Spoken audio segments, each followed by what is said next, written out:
Kia ora everybody and welcome along to Lifestyle. Now tonight is your chance to win that Reed Homeboys, and we also head back to the kitchen with our chef Scott Richardson. But first up, joining me in the studio is Darren Ludlow from Radio Southland. How are you? Great, thanks Janelle. Thank you very much for coming in. Thanks for having us. No worries. Now tell us a wee bit about Radio Southland. Radio Southland's a great organisation that's been around for 15 years, I guess, and I've been its manager since the beginning of the year.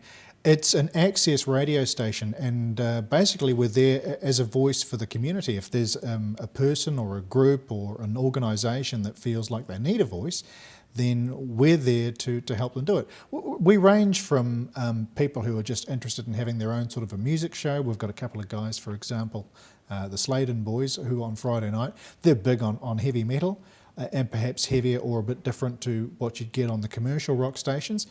So they've come along and they've just hired a couple of hours every Friday night, and they come in and play their favourite music. We've got country shows, jazz shows, easy listening, right through to organisations who are looking for a voice and want to get a message out there. Mental health, for example. Under the Broadcasting Act, we're chartered with trying to provide programs for, let's test my memory here, for children, youth, women, different ethnic groups, people with disabilities, different religious groups, and also different ethical backgrounds, which is pretty diverse. So there's a real broad range that we're there to help, and we get a lot of funding from New Zealand on air, and that's in order to provide those groups with a voice. Nice, because we have quite a lot of different ethnicity groups living in Invercargill, so I guess it would be quite nice for them to switch into Radio Southland and just hear from, I guess, what things are happening for their country, or with their language and things like that. Well, language is an important thing to many different cultures. For example, we have a Dutch program that plays once a week, which is completely in Dutch. Now, I've got to admit that I don't listen to it myself, but then it's not aimed at me. And I guess Radio Southland in radio terms is kind of like a television station, in that it has different programs on at different times of the day, and if there are programs of interest to you, then you listen into them. We're lacking in a few areas, in that when it comes to foreign language, we only have, from memory, the Dutch program on. So I mean, I'm really interested in getting people who are interested in putting shows in te reo on air, also Samoan, all the different Pacifica cultures that we have here in Southland.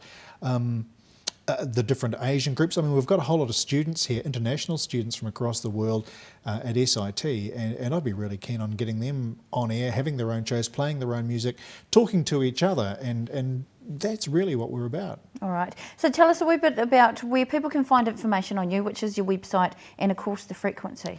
Okay, well, we're on air on 96.4 FM. So if you're listening on your radio, that's where you tune into. We've got a pretty limited broadcast. I guess we don't go as far as many of the commercial stations, but we are test streaming at the moment. And streaming is like listening to the radio on your computer. And you can pick that up anywhere in the world.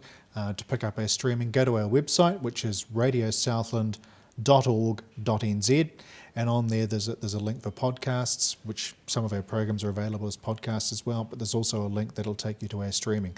And it's got all the information on how to contact us, what we're about, and who we are. Okay, so if you have got groups out there who are keen to get a program together, Darren, do they have to be, anything? Do they have to know anything about radio and how it works or anything like that? Not at all. In fact, we'll give them the training on how to do a radio program. If perhaps they find the technology intimidating, we'll take care of that for you. For example, we've just had a new women's show that started on Wednesday morning with Shelley Armistead as our host, and Shelley's not interested in pressing buttons and doing that side of the radio, but she is interested in talking with people. So we record her doing her interviews, and all she has to do is sit there and the easy thing, talk about what she knows and talk to people. So, I mean, that's the style of radio that we're able to help people with. If you're not technical, it's not a barrier. Okay. So what kind of comments are you getting from the community and the public about Radio Southland itself and the programs that broadcast? The programs that are broadcast get some really good feedback, and there's a lot of people actually we've discovered have started downloading those that are available as podcasts as well.